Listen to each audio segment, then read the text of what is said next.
Kingdom Two Crowns is a 2018 side-scrolling strategy game, and it's the third entry to the Kingdom series. Your main goal here is to build your kingdom and defend your crown from very materialistic creatures called greed. Just like the previous game, New Lands, Two Crowns doesn't tell you much once you start playing.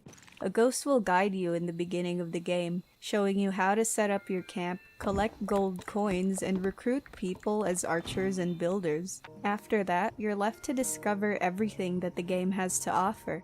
Gold coins are the main way to make purchases in Two Crowns, so you have to collect a lot of them if you want to build better structures and hire more people. The game gives you different ways to earn the currency, like ordering your builders to cut down trees, and having archers kill rabbits around your kingdom. As you continue to expand your territory and upgrade buildings, you'll be able to build more and assign other roles to your people.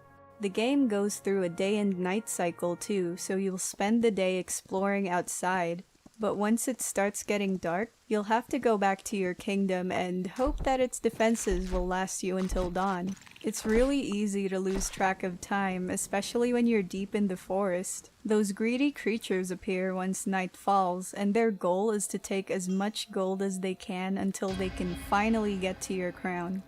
Unlike New Lands, the game doesn't end when they snatch it. You'll be able to continue playing as your character's descendant, continuing your ancestors' reign, and hopefully stopping the greed from stealing your crown again. Apart from sprinting, there are 3 main buttons here, 2 of which are used to move left or right, while the other one is for dropping coins. It's a simple control scheme that goes well with the game's beautiful minimalistic graphics and atmospheric music. Two Crowns is a relaxing game to play, but it's really easy to mess up the playthrough, especially when you're just starting out. You don't actually have direct control over the people in your kingdom. Sure, you can order builders to chop trees or build stuff, but most of the time they'll be moving on their own. Archers will automatically go to one side of your kingdom once you recruit them, and they'll also automatically hunt rabbits and defend your territory. You can't demolish a structure once you've built it, so it's important to plan things out.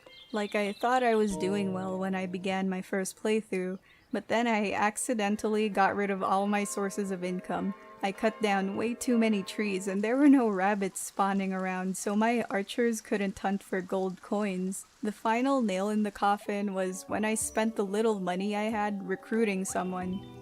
For my second playthrough, I managed to go to other islands, but the enemies got tougher every passing day, so I was eventually overwhelmed by them. And yeah, you have to travel to other islands in the game to make even more progress. All you need to do is spend a lot of gold so that you can build a boat that will carry you and a few of your loyal subjects. I actually forgot to ring the bell that would call people to my boat one time, so I ended up leaving the first island by myself. Please don't make the same mistake. So every time you arrive at a new island, you'll have to build another kingdom all over again.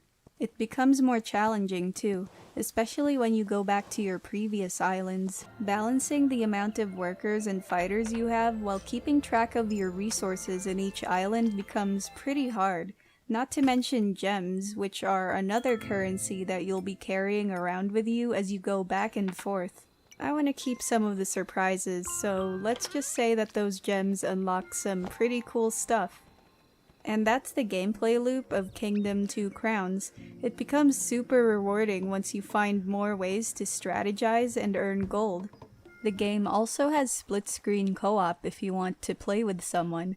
I haven't tried it myself, but I read that it actually makes the game easier.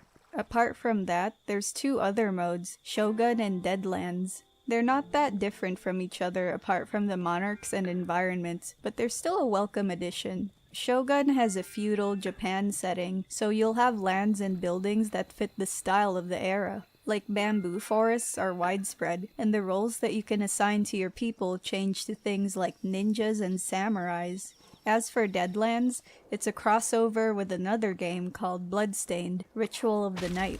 I was excited to start this mode because I really like Bloodstained. Just like Shogun, this mode reskins Kingdom so that it feels like it's set in the Bloodstained universe. Some of you might be unfamiliar with that game, which is totally fine, because Deadlands doesn't require you to play that game to enjoy it. Fans of Bloodstained will definitely love the content here, but everyone else can still enjoy the creepy, gothic atmosphere of this mode. Finally, there's Challenge Mode. It's a good option to select if you feel like doing a playthrough with special rules and goals. It includes things like trying your luck to see how many days you can survive, or how many islands you can get to in one playthrough. I think it's cool how there's different ways to play Two Crowns. The gameplay does get repetitive, but I found it really addicting and fun to play regardless. Even though I spent nearly 20 hours with the game, there's still a lot of things that I haven't discovered and completed. I recommend Two Crowns if you want to play a unique strategy game that looks and feels simple, but offers a lot of mysteries to unfold. Thanks for watching, and let me know what you thought about the video.